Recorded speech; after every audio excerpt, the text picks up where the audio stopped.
How to install a Wells Fargo mobile app. To take advantage of Wells Fargo banking, you have to install a mobile app. First, take your iPhone and open the App Store.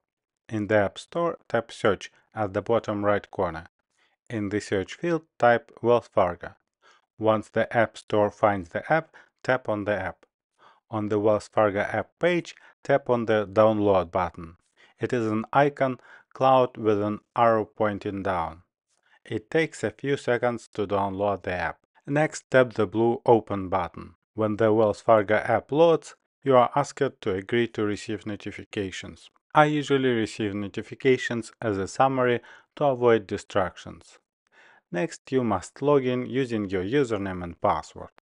Tap the red Sign On button. Then you can set up Face ID to make login easier in future. And that is how you can install the Wells Fargo mobile app.